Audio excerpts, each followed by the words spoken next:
La mañanera de Ángel correspondiente al lunes de la semana que laboralmente hablando hoy comienza. Lunes 28 de junio del año 2021. Le decía a usted en la mañanera anterior o en una de las anteriores hace unos cuantos días que había llegado la hora de cerrar la etapa electoral. Incluso cuando subí al tweet y al Facebook esa mañanera, dije: lo que queda ahora será dirimido en las instancias judiciales o en los tribunales. Y no faltó por ahí alguien que dijera: no debemos olvidar lo electoral porque es importante. Bien se ve que no llevaron lectura de comprensión cuando estuvieron en la primaria o en la secundaria. Era evidente que me estaba refiriendo a la parte numérica, cuando digo lo que falta será dirimido en los tribunales, dando a entender que esa era otra etapa que no nos debía distraer de las cuestiones fundamentales. Y dije también que lo fundamental es, una vez más, ver al futuro. Y por eso señalé también que los temas que íbamos a tratar a partir de ese día tenían que ver con el futuro del país, con los daños que generan los problemas estructurales que la clase política no se ha atrevido ni siquiera a plantear para ser discutidos. Mucho menos modificar de una manera profunda una gran cantidad de leyes para sentar las bases de las soluciones de esos problemas. Bordando entonces en eso, quiero comentarle a usted que hace 2 días, este sábado que recién ha pasado, apareció en el periódico El País una entrevista muy interesante con el doctor, doy su nombre, Charles Goodhart. Esta persona es alguien que se ha dedicado toda su vida profesional a estudiar problemas que tienen que ver con la perspectiva económica, para ponerlo fácil. En algunas ocasiones desde Banco Mundial, en otras desde académico en la London School of Economics y así y en algunas casas de corretaje financiero. Es un hombre con una gran experiencia en estos temas, como dije, de prospectiva, dibujar escenarios en cuestiones de política macroeconómica, comportamiento de variables como la inflación y también un campo que en México tal parece que es tabú casi desde siempre: la demografía y sus efectos.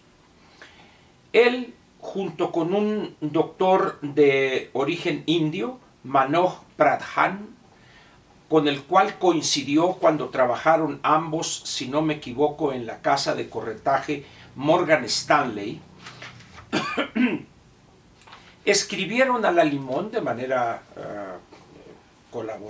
colaborando ambos este libro, que aun cuando tiene elementos técnicos que podrían hacer difícil su lectura para el gran público, yo creo que vale la pena intentar leerlo. El libro se llama El Gran Reversazo, podríamos traducir, no encuentro una mejor palabra para este vocablo en inglés, reversal. Dice, el título es The Great Demographic Reversal y yo lo traduciría como El Gran Reversazo Demográfico. Este es el libro, espero que se vea claro ahí en la pantalla, muy bien. Este es un libro reciente que incluso agregaron lo que podríamos llamar un posescrito, una postdata en relación con los efectos de la pandemia. De tal manera que la actualidad del libro y las proyecciones que trae o los vaticinios o pronósticos en materia económica que hace han sido comprobados ya incluso ahorita. Hay uno particularmente importante que es el crecimiento de los niveles de la variación del índice nacional de precios al consumidor, que es coloquialmente conocido como la inflación. Sin embargo, ante la evidencia de la gran velocidad que están adquiriendo los cambios en las sociedades, prácticamente en cualquier país, o podríamos decir en todo el planeta, hay personajes mediocres, demagogos, que insisten en que todo está bien y nada hay que cambiar. Uno de esos personajes es, además del presidente de la República actual, López, también es la anticientífica Sheinbaum. Todo va bien con este presidente, no hay que cambiar nada, ahí vamos, muy bien. La verdad es que no es así. Por el contrario, los cambios que se están registrando en el mundo son de una velocidad sorprendente. ¿Quién iba a imaginar que íbamos a tener en estos momentos, cuando todavía los efectos de la pandemia no se van, ahí están, e incluso con un fuerte rebote con una variante, la variante Delta, que ya está en México, y tener un nivel pues que hacía mucho no veíamos en materia de inflación en México, pero también en Estados Unidos y en otros países, en países europeos, en el sudeste asiático, de tal manera pues que decir que todo va bien, que no hay necesidad de cambiar las cosas, no pasa de ser una muestra de servilismo y quizá también, ¿por qué no decirlo?, de ignorancia de la realidad que está cambiando día con día. Y esto evidentemente tiene que ver con el futuro. ¿Qué va a suceder en nuestro país si el nivel de la variación del índice nacional de precios al consumidor, repito, coloquialmente conocido, esta variación conocida como la inflación, se mantiene en niveles del 6%, por ejemplo? Algunos integrantes de la Junta de Gobierno desde abril decían, esto es algo pasajero, hombre, y la verdad es que no ha sido algo pasajero, sino más bien es algo que parece que se está arraigando. Evidentemente Banco de México tiene instrumentos para enfrentar estos brotes o estas burbujas inflacionarias para evitar que se arraiguen y tengan un efecto temporal de corto plazo. Pero le preguntaba, ¿qué va a pasar si la inflación permanece en niveles de 5,5, 5,8 o incluso 6% durante lo que resta de este año y parte del siguiente? Es decir, vamos a hablar de los próximos 12 meses, de junio a junio del año 2022. ¿Se imagina usted el impacto que va a tener eso, por ejemplo, en el costo financiero de la deuda del sector público federal?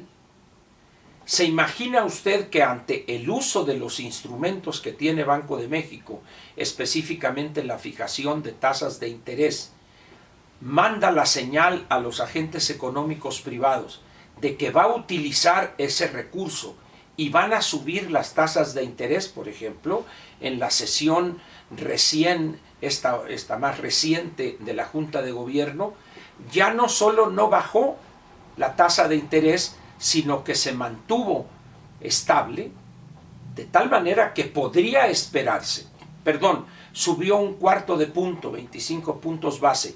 ¿Se imagina usted si Banco de México en la siguiente reunión en septiembre sube otro 1/4 punto y luego otro 1/4 punto en diciembre?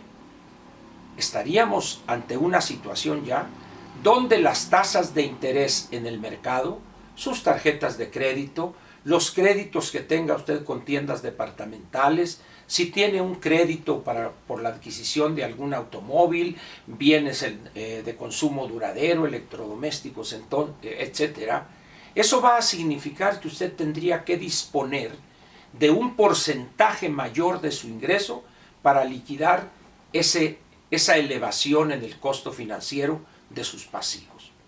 Y eso le va a quitar a usted dinero para poder consumir, por lo tanto, la demanda en la economía podría bajar, y si la demanda baja, habrá menos creación de empleos o menos recuperación de los empleos perdidos, y así se va a ir dando una cadena.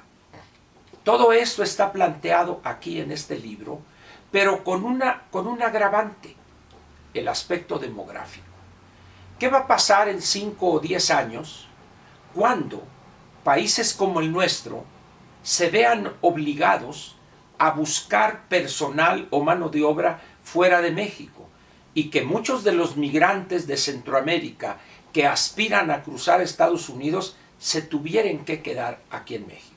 O simplemente que no tuviéramos esa mano de obra, automáticamente el precio de la mano de obra, que sería el salario, subiría, generando también presiones inflacionarias.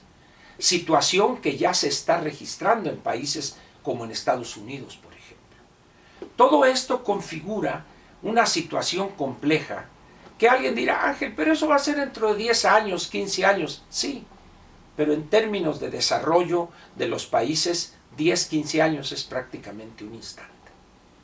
De ahí, pues, la necesidad de empezar a cambiar nuestra forma de ver las cosas, ver al futuro, ver a los próximos 4, 5, 10, 15 años, y en materia demográfica incluso 2030, 2040 e incluso 2050. Pero a cambio de eso, ¿qué tenemos? Personajes que su ignorancia la traducen en perversidad, como son los dos que mencioné antes, López y Sheinbaum. Su ignorancia o su demagogia o su perversidad los lleva a enviar mensajes totalmente equivocados y que paralizan el análisis. Por supuesto que lo desvían. Hoy, si usted analiza los planteamientos del presidente y de la señora Sheinbaum y de no pocos integrantes de la clase política, particularmente los militantes de Morena, se va a encontrar que el más moderno nos quiere llevar a los años 70 del siglo pasado. Cuidado con eso. Eso es un grandísimo y muy grave peligro para el futuro del país. Por eso yo le recomiendo que lea esa entrevista en El País de este sábado, donde dice algo el doctor Goodhart. Dice, los jóvenes en los próximos años van a tener que pagar más impuestos inevitablemente y no les va a gustar. No va a haber de otra. Hay que prepararse para eso. Por eso les recomiendo la lectura, que busque este libro. Lo puede encontrar en Amazon en edición física y en Kindle en edición electrónica. Vale la pena intentar su lectura y empezar a preocuparse por las cuestiones de futuro. Empezar a ver de aquí a 5, 10, 15 años. Los precios de las materias primas y su elevación ya se está reflejando en productos como el pollo, por ejemplo, la carne de cerdo. Y así vendrán más efectos y nosotros, como comúnmente se dice, en la baba, producto de la posición perversa de demagogos y mentirosos como son la anticientífica Sheinbaum y López Obrador. Le agradezco su presencia aquí y lo espero mañana martes, con otra mañanera más, marcada, por supuesto, con una visión de futuro. Gracias.